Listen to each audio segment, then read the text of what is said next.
Yo, it's not just a scroll, it's a movement. Let's get it. Yeah. Tap in, level up, this the real lane. Dr. Leyland dropping 5, not playing games. 50 deep with the mission and the voice. Ain't just talk, we the power, we the choice. We spotlight rebels, dreamers, queens, bosses, builders, legacy machines. You want truth, you want real. It's the type of vibe that you feel and heal. From the mic to the gram, LinkedIn too. 50 connections, yeah, that's the crew. Wanna grow, wanna shine, wanna be seen. It's the dopest network on the scene. So don't just lurk, engage, ignite. Click that follow, change your life, this ain't hype. This a tribe on a mission, level up style. Legacy edition. Legacy edition. Legacy edition. Legacy edition. Legacy edition.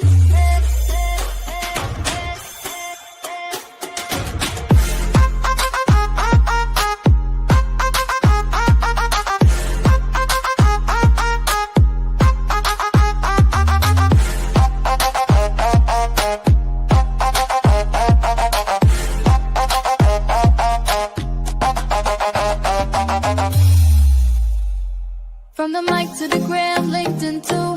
50 connections, yeah, that's the crew. Wanna grow, wanna shine, wanna be seen. It's the dopest network on the scene. So don't just lurk, engage, ignite. Click that follow, change your life, this ain't hype. It's a tribe on a mission, level up style. Legacy edition. Legacy edition. Legacy edition. Legacy edition. Legacy edition. Legacy edition. Legacy edition. Legacy edition. Legacy edition.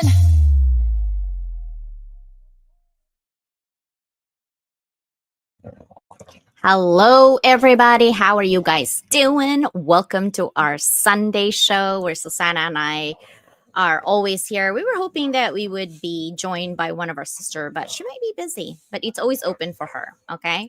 So this is our topic tonight.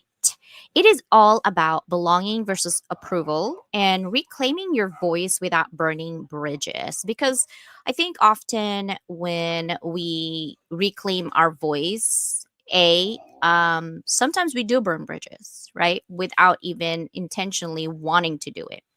So let's talk about the tension we don't name enough, the tug of war between belonging and approval. Most people think they're the same, but I'm here to tell you that they're not. Okay. One actually says, come as you are, and the other says, come only if you edit yourself first. Okay. So many of us is silence our truth because not because we're unsure, but because we're terrified that speaking up will cost us connections. We shrink to fit in. We laugh when it's not funny. We agree when we want to scream. And over time, the mask we wear to be accepted starts to smother us, right? And you feel so little and you feel like something is wrong with you. Your value seems to not be there, but you know that you have value.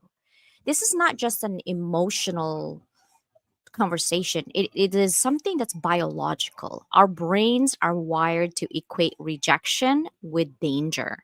According to Maslow's hierarchy of needs, our desire for love and belonging sits right above our need for safety. So when we fear disapproval, our nervous system treats it like a threat to our survival. That's why speaking your truth feels like jumping off a cliff sometimes. But here's the twist. True belonging only begins when we stop performing for approval, when we stop curating a version of ourselves that's more palatable, and really start showing up as who we actually are. That's where healing lives. That's where legacy begins. So this conversation is not about being louder. It's about being truer. It's about reclaiming your voice, not to be liked, but to be free. Because when you choose authenticity over approval, you don't lose connection. You actually invite the right kind of connection to finally find you, right? So that is where we at. So let's go ahead and talk about my sponsors. And here it goes.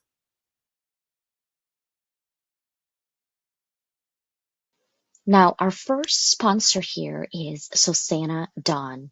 She's not just a writer, she's a truth alchemist, a sought after editor, ghostwriter, and speaker. Susannah helps heart driven leaders, creatives, and change makers move beyond the boxes society tries to shove them into. Her work is rooted in radical authenticity, emotional clarity, and storytelling that doesn't just sound good, it feels like you. If you got a story that needs to be told, but the words are tangled, or if you tried hiding behind polished personas and crave a voice that's truly yours, well, Susanna will help you write, speak, and show up with raw and powerful, real presence. She doesn't just edit your words, she helps you reclaim your narrative. This isn't copy editing, guys. This is soul alignment. Now, let's me talk to you about my brother from another Mr. Mike Asherbrenner. He is a catalyst for clarity in a world full of noise, whether he's speaking, mentoring, or guiding others through transformative conversations. Mike brings a steady mix of wisdom, grounded presence, and no nonsense truth telling that helps people reconnect with their purpose and rise above the chaos. He is known for his ability to see what others miss. Mike helps you cut through limiting beliefs, outdated narratives, and internal roadblocks so you can lead, live, and love from a place of deep alignment. If you're ready to break cycles, reclaim your confidence, and show up fully in every room you enter, well, Mike is the guide who will walk with you, not ahead of you. He doesn't just hype you up, he holds you up. Scan that QR code. Now let's talk about Bass Porter. He's not here to play small, and neither are you. As a global transformational speaker, mentor, and spiritual guide, Baz brings you unapologetic truth, soul level strategy, and decades of lived experience to the table. He's walked through darkness, faced down the noise of trauma and self doubt, and came out not just stronger, but unstoppable. When you work with Baz, you're not getting surface level motivation. You're stepping into a high frequency container built for radical change. He helps visionaries, leaders, and purpose driven individuals break free from fear, rewrite their inner blueprint, and embody the greatness they were born for. If you're tired of excuses, ready to shift timeliness, and done with playing with safe, Baz is your catalyst. Scan that QR code. He also offers community support, right? For a million dreams. So once you go through his transformative courses or masterclass, you're going to have that community support. Join now. Scan that QR code. What are you waiting for? Here's one of my sponsors as well, Bella Grace. What an amazing elixir. If you are wanting to do something for your inside, your body, you feel like your joint is inflamed, or you're having those aches and pains, or you're looking so ragged and fatigued all the time, this elixir is your fountain of youth. Scan that QR code and go ahead and take us for a spin for 30 days. I know I have, and I've seen such a big difference.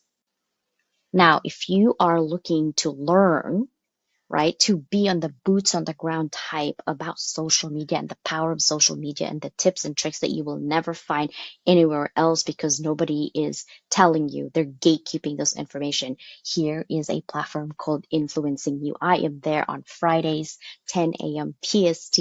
Join me for an exclusive freebies on there every Friday. Bye. See you soon. Scan that QR code. Whoa, whoa, whoa. It is that time again. Third year in a row. 50 inspirational connections. Now it's not just LinkedIn, it is in all your social media. Are you ready? Scan that QR code and go ahead and nominate yourself or nominate someone else who rocked your life, right? Somebody. This isn't just another hashtag, it's a movement. 50 inspirational connections is where authentic leadership, powerful storytelling, and global impact collide. We're shining a spotlight on the trailblazers, hope Dealers, change agents, and everyday heroes who are using social media to build up communities, break the cycle, and amplify with purpose. Join this initiative. You're not just getting featured, you're aligning yourself with a legacy of visibility, credibility, and meaningful connection. Whether you're a thought leader, an entrepreneur, or quiet disruptor with a loud heart, this is your moment to be seen, to be heard, and celebrated across platforms that reach over 150 countries in 6 continents. Because influence isn't about numbers, it's about impact. And together, we're rewriting what leadership looks like online. DM me for more information. In the meantime, scan that QR code to apply. All right, that is done. Thank you guys so much for listening to that. Thank you for coming in tonight. I see. Who do we have here, sister? We have Lisa, Tracy, Doni, and Saeed. Thank you guys so much for coming in. Yeah, this conversation is necessary. So, first of all, let me ask you these questions. Okay, I have a couple. Have you ever swallowed your truth in a meeting or in a relationship or even on social media just to keep the peace? I'm sure you're nodding your head. Well, today we explore why that silence exists and how to reclaim your voice without setting fire to your connections. Here's the context, okay? This episode actually uses Maslow's hierarchy of needs as a lens to dissect approval seeking behavior, fear of rejection, and the sacred difference between belonging and fitting in. Now, in the hierarchy of needs for Maslow, we're specifically talking about belongingness and love needs. This is the level 3. Okay, so that's for context. Now, why is approval seeking wired into us? This is yes, two things. First, it's evolutionary psychology. Humans are social animals. In early tribal societies, isolation often meant death, right? Think about even wolves or any type, they are pack animals. Why do you think that is? If you have a dog in your household, it's always that picking order who's going to be the alpha, right? So our brains evolved to prioritize acceptance and avoid behaviors that might get us ostracized. Now, the role of the limbic system, this is individual. The amygdala, which is part of your limbic system, processes those social threats the same way it processes physical threats, like public speaking or rejection or criticism. Your body thinks it's being chased by a lion, literally, no matter if it's just a thought or a physical, right? So, ever been in a Zoom meeting with something smart to say, but like muted yourself out of fear? Well, that's not actually shyness. You're not being shy. You're not being an introvert. That actually is your nervous system protecting your perceived safety. So let's talk about that. Let me bring up my beautiful sister. Hello, guys. Welcome. Here is my sister. How are you doing, sis? I'm doing good for a Sunday. I'd like a longer weekend, I think, this time, but Yeah. Tomorrow we have new classes, right? So, yeah. yeah. Now, Maslow's hierarchy is talking about approval seeking correspondence, like the love and the belonging. And of course, the esteem needs, right? Like we need to be liked to feel safe and significant. Do we really need to be liked to feel safe and significant? What do you think about that? Since we kind of have to be in a community, I think there's something to be said for needing to be liked by at least somebody in the community.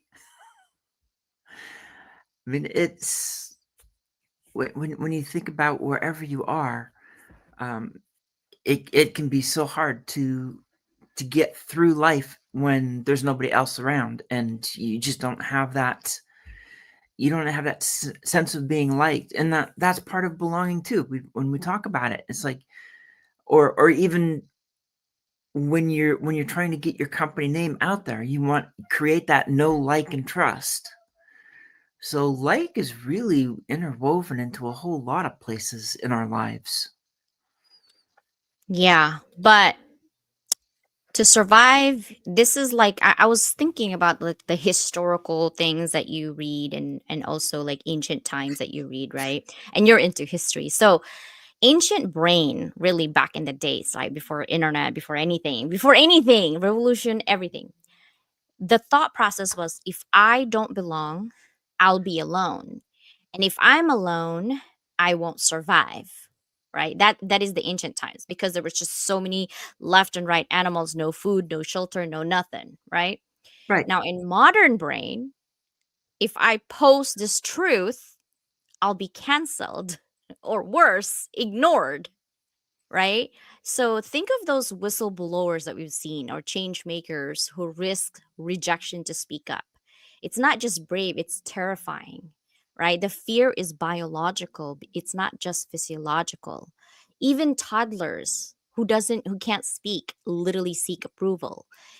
It's what they say. Look what I did. Look what I did, mom. I drew today. Look what I did, right?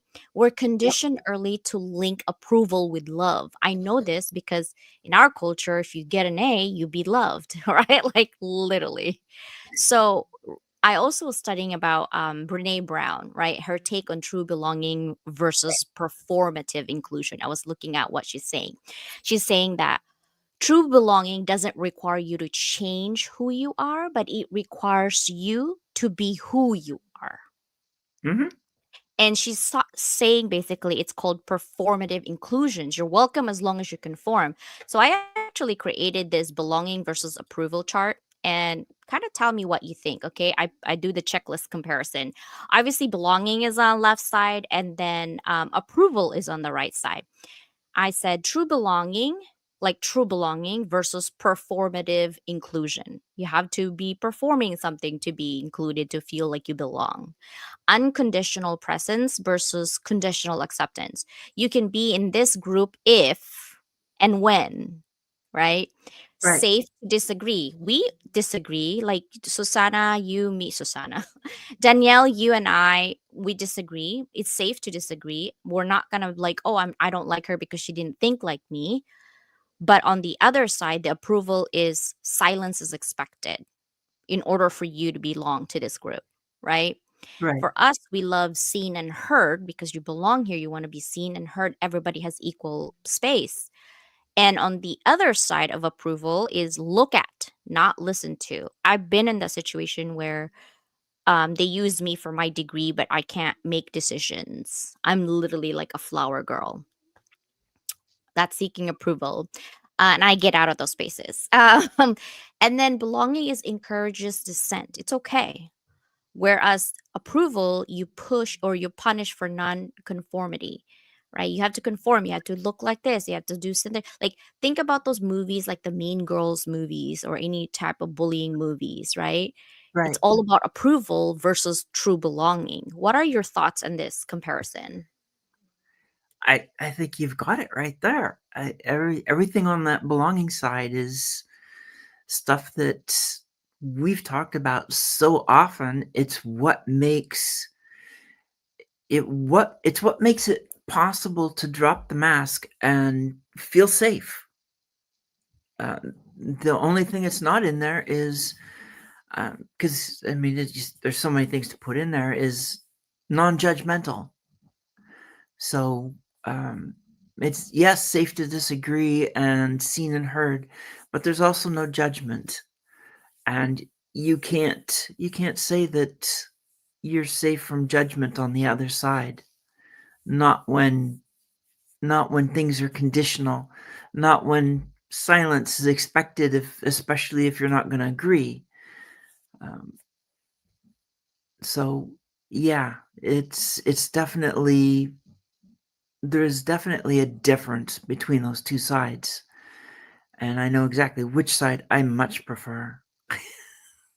We all do. We all do. But I think, again, self awareness is the start and the beginning of, because you don't know what you don't know, right? And I think when we are always seeking for approval, and that's what we know, and that's the culture that we belong, and that's the circle of friends that we tend to gravitate, you don't know the difference between true belonging and approval, right? The line is pretty blurry until someone brings it up to you and said,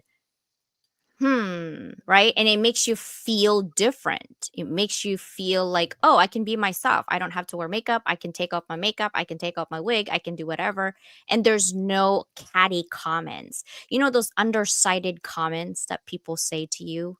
They don't want to say it in your face, but they're saying it with a little lie in there, like a sprinkle of lie, just to think that you're stupid enough to actually like learn what they're saying. But you know what? It doesn't really matter at that point because you belong in a group where accepted you and there's no need for approval, right?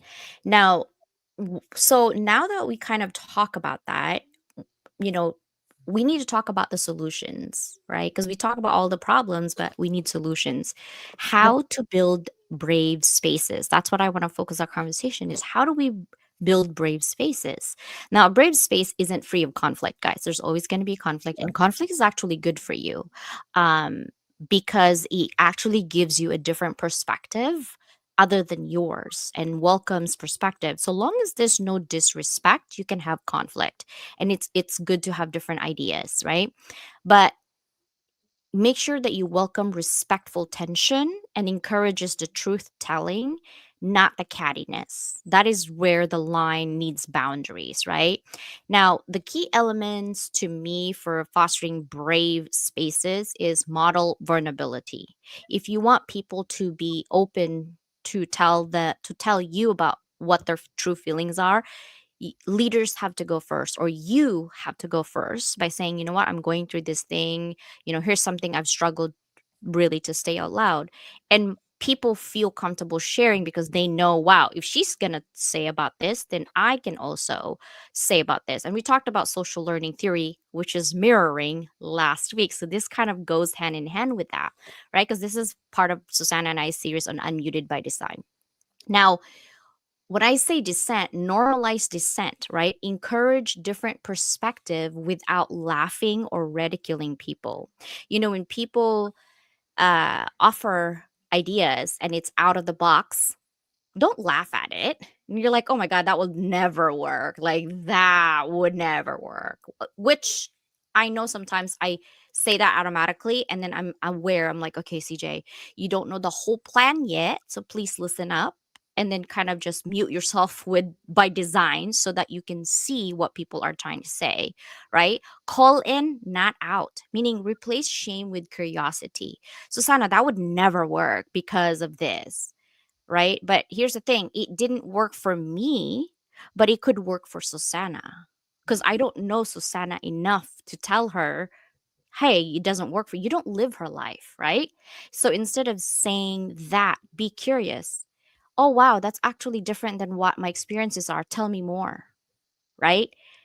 The way you communicate with people makes a huge difference if they will respect you or trust you or they feel like they have to get approval from you or belong with your group or belong with your friendship. What are your thoughts on that, sister? Getting it doesn't work to try and go anywhere where you have to get approval from everybody. It's just a box that doesn't you can't get out of. Every time I think about it, it was just in terms of what I've dealt with, trying to get approval is trying to fit in, and trying to fit in is trying to conform to something that does not align with who we are at our core, at our authentic self, our soul, if you will. And the more that we try to conform to what others say, contort ourselves to fit whatever box they want us in, it's just going to keep going downhill. It's not going to get any better. So when we can finally step up and be ourselves and stop listening to everybody else, that's when we get to start finding a space of belonging. Yes, it does. Conflict opens your thought process and allows you to think differently. That is correct. I always say I love conflict so long as there is a healthy one. There's boundaries, right? Conflict is good. I think conflict gets a bad rep because you go from 0 to 60 like nobody's business. But I think conflict just means different thoughts. You got to redefine what conflict means to you. But for me, discussion, healthy discussion, and not agreeing on everything actually innovates further. We come from different walks of life and different experiences and different thought process and learning styles. So having different and add culture to that mix. Having different ways of thinking actually gives more innovative ideas to the problem. When you bring it to disrespect, when you call people names, when you're this and you're that, when you started pointing fingers at people, that's when conflict just is not good and healthy anymore. And that's when you take a deep breath and walk away. Right? Crystal, thank you for coming in. Yeah, so I agree with this one. And we are here watching while hanging out with family. Thank you, Leo. Also, having an open mind is definitely key, but I think often we like to give people advice but we can't take our own advice. And sometimes when we get advice, because our like, for example, okay, there's three friends, friend A, B, and C. Now friend A literally told friend C that B is something wrong, right? Like, I don't really feel comfortable being in this friend B. And friend A starts to not be friends anymore, like not close, no disrespect, just kind of pulled back. And friend C told friend B, like, oh my God, friend A is like blah blah blah blah blah. So now there's drama, right? Like, then after a fact, then they figure out like friend B was really the bad apple. But like years later, 10 years later. So what happens is, that example is that friend A just found it faster because of their experiences and their learning styles to kind of step back. Whereas friend C just thought friend A was trying to be dramatic about certain things. It's the same with life, but if you concentrate on yourself and concentrate on your awareness, rather than telling everybody what to do and controlling, you actually get healthier, right? Sister, I do have a question for you. When was the first time you remember silencing yourself just to be accepted, and what did that moment cost you? Oh, you want me to go back that far? Um, because really, in many ways, that would be like over 5 decades ago. And and and where it was is, um, it had to do with family, and it had to do with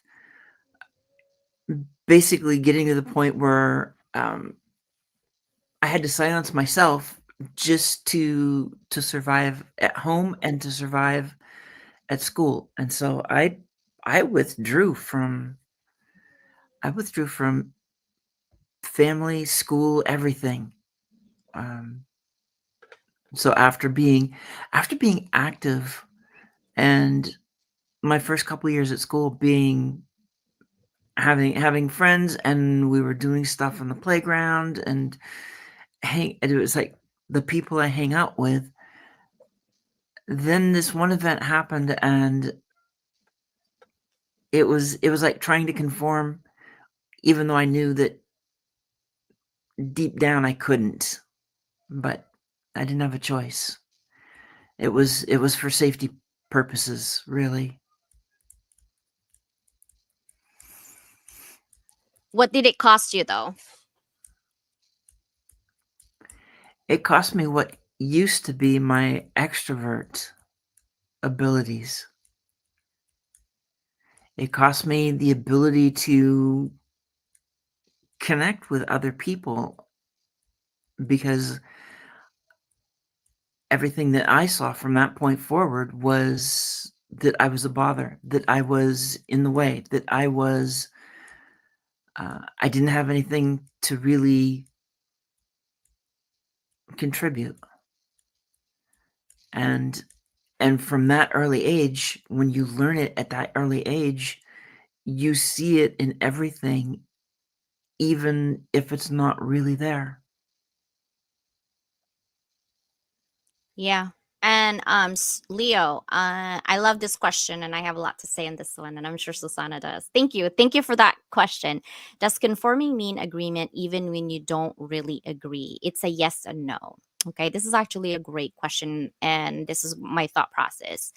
The short answer is not always, right? But often, yes, it's perceived that way, especially in professional, in relational, in friendship groups, right? So let's say, for example, in conversation, saying yes, nodding, or affirming something typically signals like, oh, she's in alignment or she accepts it, whether you truly agree or not, right? Now, in behavior, even silent confirmation, like not challenging something, just going along, can actually feel like agreement to others because you didn't say anything, right? Now, in systems like email, documentation, things like that, please confirm usually means you're acknowledging that whatever they're saying is accurate and that you're aligned with it, right? So saying confirm without qualifiers just means you're signaling agreement, even if it's you're reluctant about it. Now, here's what happens to our brain when we do those things often. You actually create a false sense of harmony that may come back to bite you later on, right? The other one is that you're sacrificing your authenticity to maintain peace and avoid conflict. The third one is silently reinforcing something that may contradict your values and your beliefs. Now, remember, guys, okay, this is something you have to remember that often if you keep doing that, 95% of our brain is subconscious. So you're feeding 95% of yourself that it's okay, but you're in conflict with your conscious self because you know that you don't agree with it. But for the sake of being at peace and being approved, you're just going to agree with it, right? So that is why that is a problem. So, what are your thoughts of that, sister?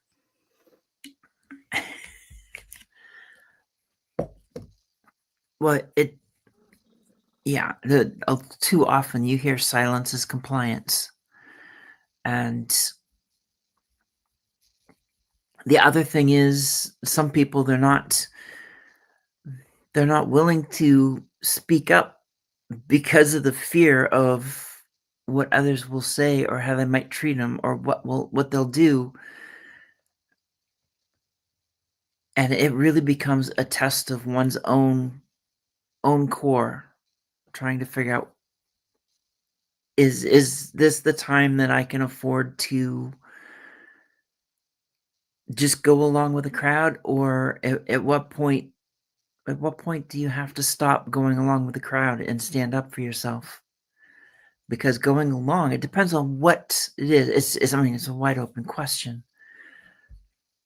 You could easily end up going down a path that you never intended, which you alluded to as well. You start going down a path that was never your intent to go down, but once you've started down that trail, once you're kind of confirming everything you're agreeing with through silence, then it becomes hard to backtrack out of it. Unless it's the type of thing where you can just leave that position and go somewhere else and start over again.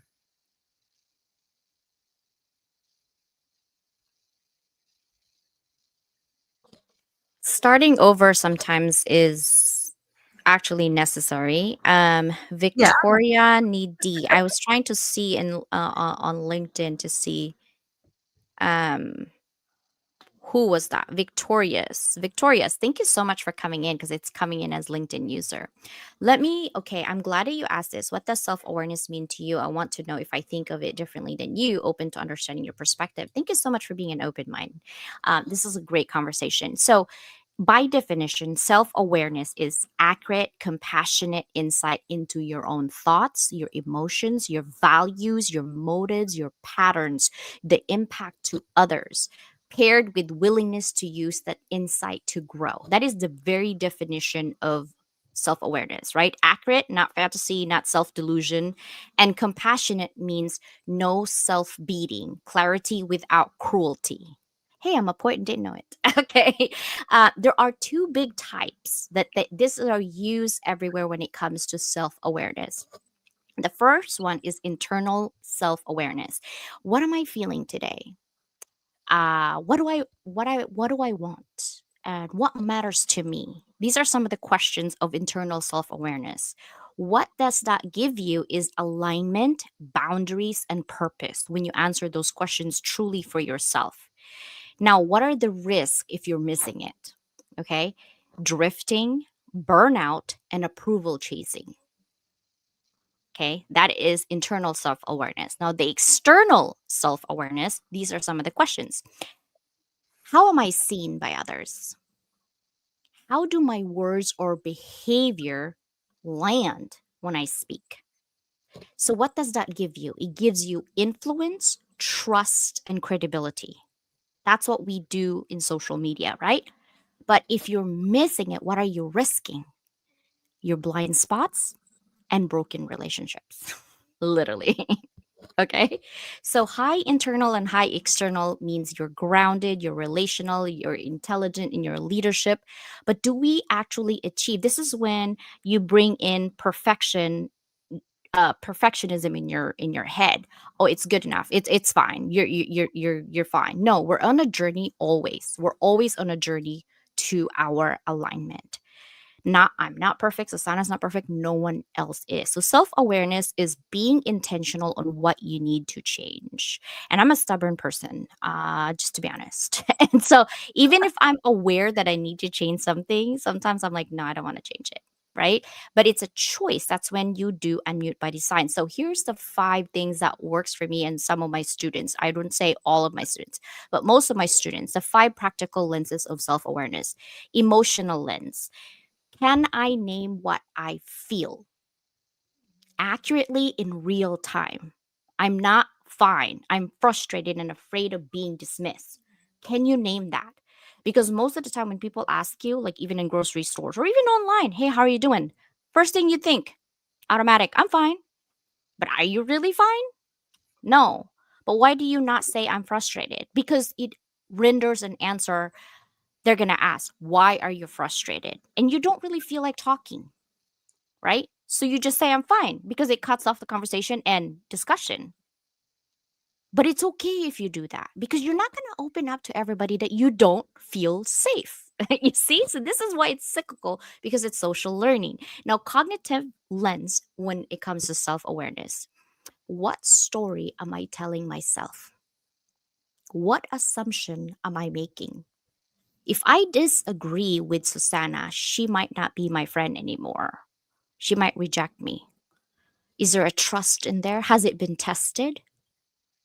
Testing your friendship and trust is a journey. It doesn't happen overnight, right? That's when things happen in your friendship or your relationship that test the time if you really truly are aligned. And when you lose a friend or you lose spouses or you lose whatever, it's not that they're bad people. It's just that that cognitive lens has now been tested. Value lens. Does this choice match what I stand for? And a lot of people are struggling with that, including myself, because I like to give advice, but taking my own advice sometimes is very difficult. I'll be honest with you. Okay. And then we see that behavioral pattern lens. What do I do under stress? Me, I shut down. I over explain or I people please or I get sarcastic. That's me. Okay. So that's the behavioral pattern lens. I'm like, okay, CJ, stop shutting down. It's hard for me because that's my 95% of my cognitive behavior. It's there. But I'm aware that that's what I do. Right. That's self awareness. Now, impact lens, regardless of intent, what result did my words or actions have on others? Sometimes we say things to people that our intention was good, but it came out wrong. So, what is the outcome? They don't want to talk to you anymore. And you're wondering, why are they not talking to me anymore? Because you were mean with your words. But I wanted to help. We wanted to just help. Well, you weren't helping. So then you got to look at, okay, what is my impact lens? What words did I say that triggered that somebody to not talk to me anymore? So those are the 5 practical lenses of self awareness. Hopefully, I didn't go too much out of that. But, sister, what do you think of self awareness and the hinge, right? Well, I talk about it um, the importance of it all the time, because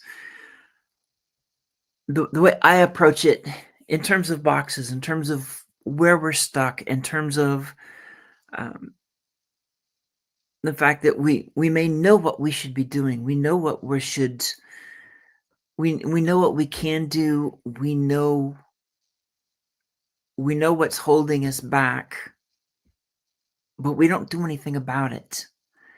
It's like we know we should go for a walk and we don't do it. We know we shouldn't have that extra piece of pie, but we do it. We know. And awareness to me is that moment when you accept the fact that you can change your situation, that you can take back control from whoever or whatever's got it, and you can start that plan to move beyond whatever that position was that you were stuck. That's how, yeah, those pink trucker hats are getting popular, aren't they? That's what I see in terms of self-awareness is we can't start to take action until we're self-aware that we understand and accept that we can take action. We don't have to wait for somebody else to do something else, or just suffer with whatever it is that's holding us back. There's a lot of things that holds us back, and a lot of it really is miscommunication, and there's a lot of missed opportunities because of miscommunication, because often we operate in our trauma. And if we're just talking about, opportunities and business, a lot of it also comes from people's experiences and a me situation rather than the whole process, right? Now, this is my next question, and I'll answer this as well. Have you ever experienced performative inclusion where you were invited in but not truly welcome? What did that teach you about voice and vulnerability? Right. So I'm going to go in first on this one. This one, actually, I'm not going to name the company, obviously. But, when you are higher ups like admin, right, you get invited into a select few of people who makes the decision for the entire company. And when your decisions are asked, it's nice to feel included. But when you're spending so much time working on that answer, and then none of it actually is used in the ultimate outcome, what do you feel, right? You're basically saying, oh, okay, so all that hours that I did really didn't do anything. So then what happens? The next time around, they ask for that same decision, I shut down. They're like, CJ, do you have anything to say? I'm like, no, I think you guys did great.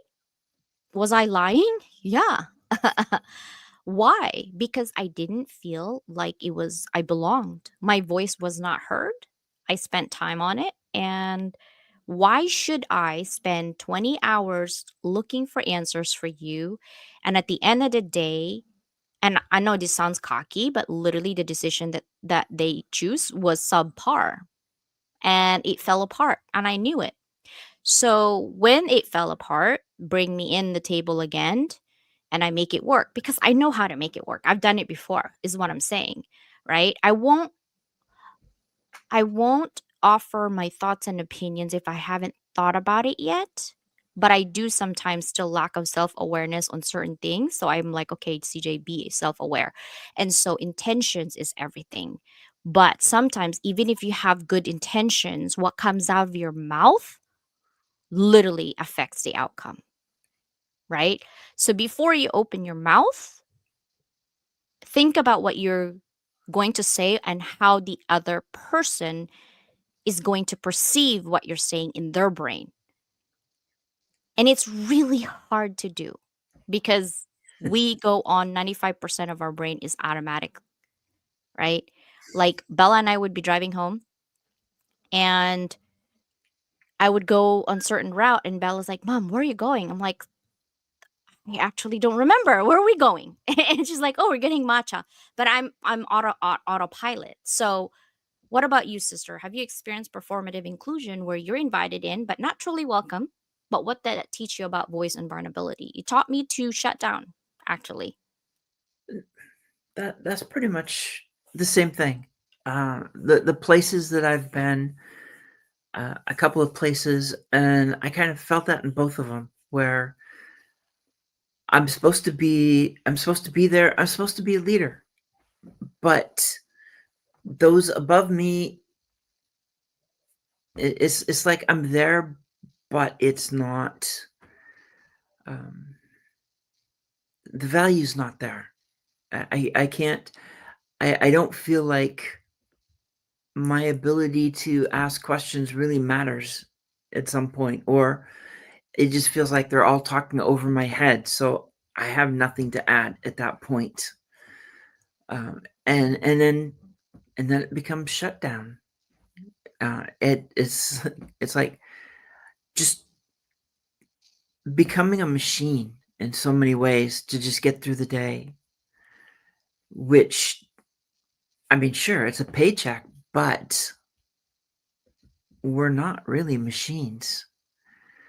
And if that's all we're doing, no wonder there's burnout. No wonder there's people that just crawl into a box basically and try to ride out the storm of whatever's going on in their life. And it doesn't work. It may feel like it works for a while, but it doesn't work. You really need to find that way to get your voice in, even if it's testing the waters. And it, Yeah. I'm also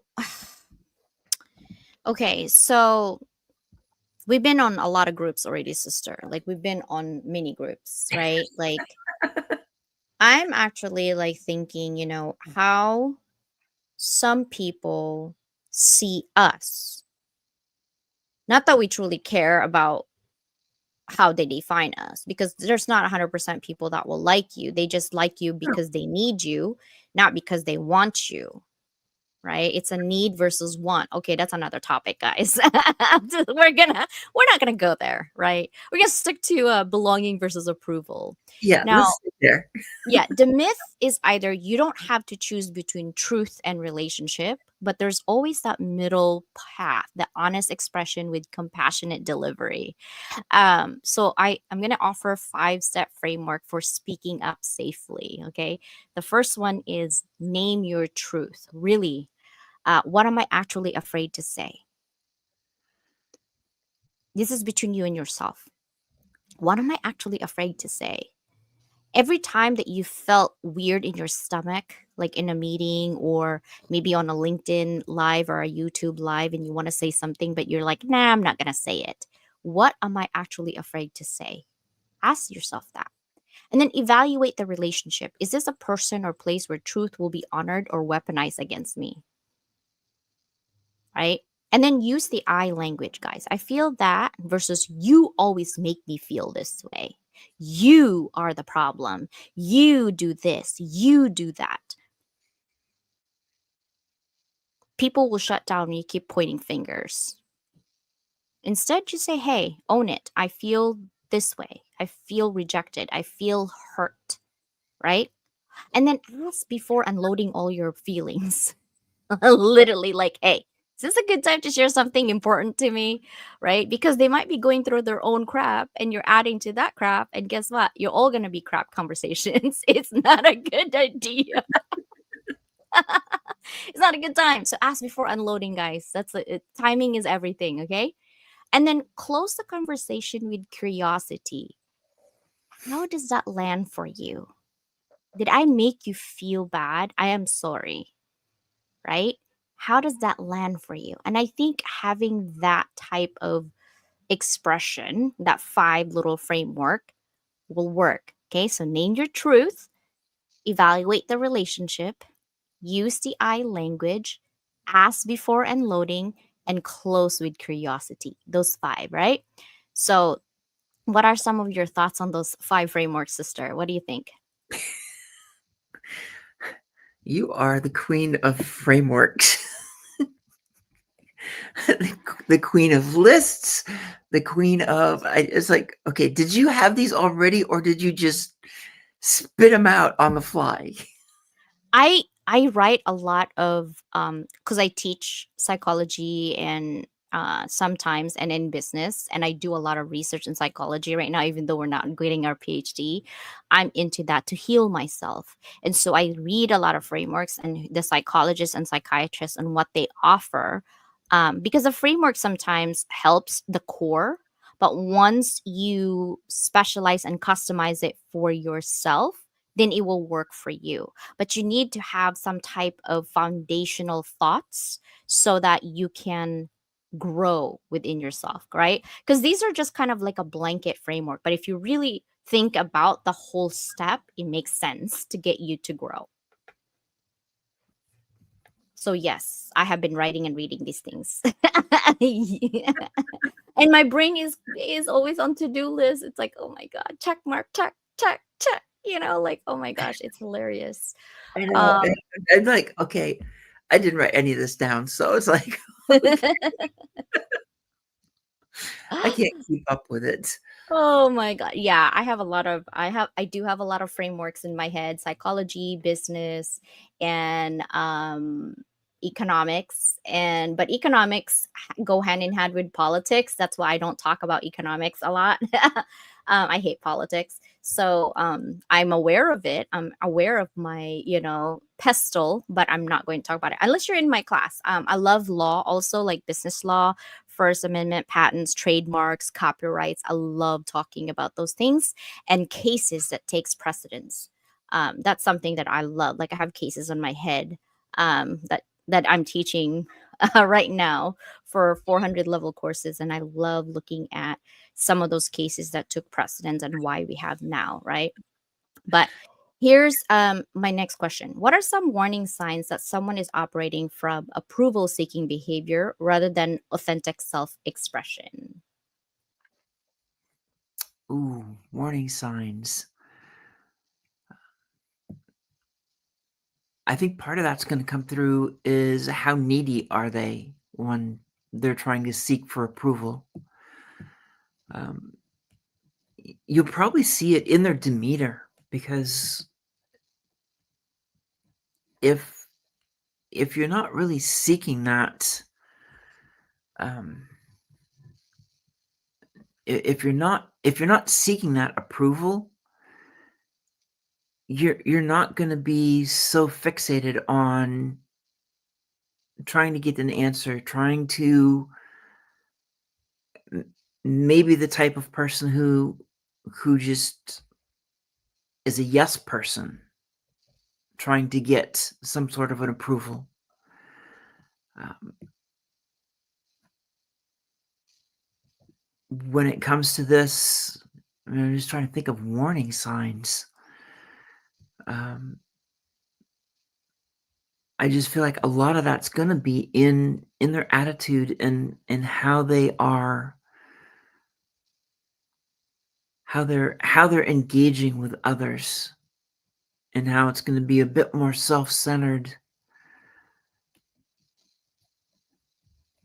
It can be blatantly self-centered, or it can be, or not, but you can tell they're really more focused on themselves and trying to get that approval than to express themselves, and whatever happens. And they're not, and if you express yourself and it flops, you're not suddenly apologizing all over the place. I think that would be another one of those signs, is if whatever you say flops, is apology after apology after. It's like, no, just be yourself. Yeah, but we've also seen apology that's not an apology. We We've have seen those, right? Like, okay, that's not an seen apology. those. Yeah. I have 7 warning signs that I've noted. The first one is literally about chronic people pleasing. Okay, saying yes when you mean no, avoiding conflict at all cost, over apologizing like you said, right? Sorry for bothering you, right? Constantly checking if others are okay with your choices.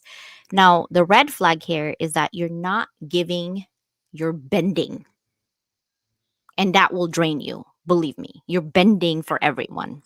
That's chronic people pleasing. I've been there, and that's the reason why I know that. It's okay. Number two, shape shifting in different rooms. Okay. Adapting your opinions, personality, your tone matches whoever is talking, being a chameleon rather than being consistent. I love being a chameleon, by the way. But saying one thing in private and another in public, I've seen those people as well. That is one thing I'm not. Yeah. Red flag is if you have a different version in yourself, you're setting yourself to really know not you, but somebody else, right? This is why people, I think, don't grow. Okay, this is just my belief system, is that you're shape shifting too much that you don't even know who you are. You got lost in that entire shape shifting. The third one is fear of being disliked. So you're basically avoiding tough conversations, withholding feedback or disagreement, because even when it matters, you're not going to speak up, right? Keeping ideas to yourself to avoid rocking the boat. I don't want to rock the boat, right? The red flag is you care more about being liked than being heard. And there are times where you don't want to rock the boat because you rock the boat all the time, which also happens to me. So I stop talking as well. And number four is validation addiction, where you're needing constant reassurance or praise, feeling deflated or anxious without external feedback, using social media really is like, this is all my world is on social media, and you don't actually have friends in real life that you actually talk to. Okay. You're outsourcing your confidence to other people's reaction. The other one is overthinking every word you speak. If you speak from your heart, that's the true you, then you'll attract the right people in your circle. Rehearsing your texts, your emails, or everything else is dangerous because you actually are, again, outsourcing your cognitive thoughts and your behavior and your emotions. You're not expressing who you are, but you're editing who you want to be seen as. The problem is what you think of what people see you is not what you think you're being seen, right? Most often it's like it kind of backs you. Now, striving for perfection. We already talked about nobody's perfect, right? But instead of progress, you're like perfect on these things. You're avoiding the conflict. You're making mistakes in front of others, but you're like, oh, I'm sorry that I did that, but you actually internally you're having a fear of making a mistake, right? So you're equating your self worth as a performance rather than your true self that you're growing. So what if you make mistakes? So what if your book was all over the place? So what if your conversations and your words were not the same or didn't really land the meaning? So what? It's part of growth, right? You're not trying to earn belonging, you're actually trying to earn belonging because you belong, period, and they accept you for who you are, goods, the bads, the ugly. And then the last one is disconnection from inner desire, right? Struggling to make decisions without asking others, or not knowing what you want, only what others expect of you, or losing clarity on what your own goals are, or your passion or your needs, because you want to people please others, right? You're living someone else's life actually and not your own. And most of us are actually in there. We want to please people, our family, our loved ones, or whatever, but we lose ourselves in that in scheme of things, right? So, what do you think, sister? This is my last question for you. What are some of your thoughts on the pattern, the warning signs of approval that I was just talking about? Uh, I see it in all of them. It's like in my own ways, I was thinking about some of that stuff, just not in as many words as what you came across with. So the people pleaser, the um, it's just trying to, and I'd forgotten about the person who basically changes themselves, the chameleon, going from room to room and basically just agreeing with whatever anybody says, especially if that person has a higher ranking. We have other terms for those people, but I'm not going to say that on YouTube. but that's what it is. It's some of those who are really trying to get themselves noticed. They just take the wrong approach, because a lot of people see right through them. The more you try to people please, the more you try to, the more you play a chameleon. Not everybody's going to see it, but people will see it. And especially if they're higher up on the food chain, as it were, they're going to remember it too. Yeah. Leo, this takes courage to say that. Oh my goodness, I think I have that problem with people pleasing. It's not just you. I have it too. Like, that's why I'm an expert on it, because I have it too. But self-awareness really goes a long way. Chuck, welcome. You're telling my story, right? I mean, that's literally our story. Thank you, Dr. New, for coming in. Now, we're going to end this with me telling you, like, at the end of the day, guys, approval is rented. Okay, that's rented. And authenticity is owned. Just own who you are. You don't need to audition for spaces that were never meant to hold your voice, the true you. The more you choose to belong to yourself, the less you'll need permission from anyone else. And speak up, not to be loud and obnoxious, but to be real. That's where freedom begins. That's where legacy lives. But also speak up in rooms, not just because you want to speak up on every single room, but speak up on rooms that your voice is welcome, and also your voice will ruminate in rooms where it's accepted, right? Find those rooms. The rooms will belong to you. The more you know about yourself, the more you will attract people that are in the same vibration and the same energy, right? And so that's why it's brutal inner battle to break free from all that stuff. But once you start, you can't stop. That's true living. That is true. And it's going to take a lifetime, guys. It's a journey, okay? It's not a destination. It's not like driving from here to Costco. Oh, I'm in Costco, I'm going to go something. It's not. You're really driving with unlimited gas at this point. You might stop for a moment to take a nap, which is when you break down, literally. That's taking a nap. And then you gas up again and get up and get going. But thank you so much for being here. We appreciate you. Susannah and I will continue, right, sister? Yeah. Our Unmute by Design series. We're going to bring in a lot more psychology today. We're talking about belonging and approval, level 3 of Maslow's hierarchy. And then last week, we talked about social learning from Bandura. Next week, if you have any topic that you'd like us to talk about more in deeper in research, let us know. I'll be happy to entertain and go from there. But what we're doing is to level up everyone through education. Thank you guys so much for being here. We appreciate you and we love you so much. Bye, everybody. See ya. Bye. Tuesday for Susannah at 9 a.m., Wednesday and Thursday for me at 9 a.m. Bye, everybody.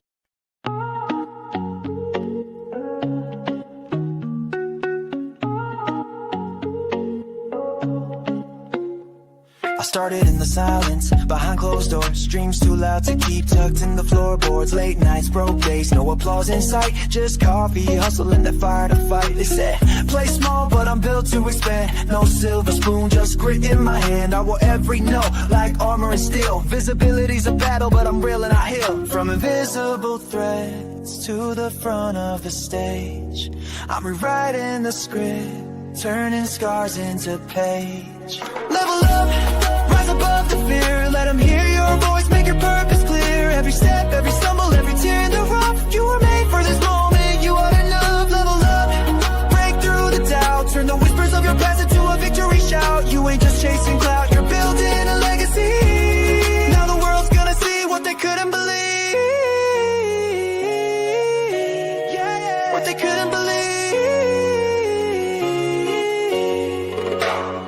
see the back end, just a headline glow. But success is built slow, where the struggle don't show. Algorithms change, but your mission's divine. You're the brand, you're the vision, you're the power behind. You gave free just to prove you have value inside. Now it's invoices paid and your name amplified. You're not just in business, you're changing the game. And your visibility, that's more than a name. No more shrinking, this is expansion.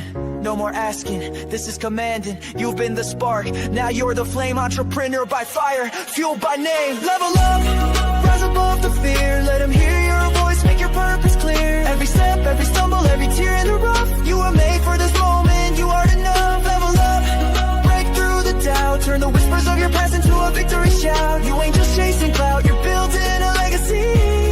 Now the world's gonna see what they couldn't believe. What they couldn't believe.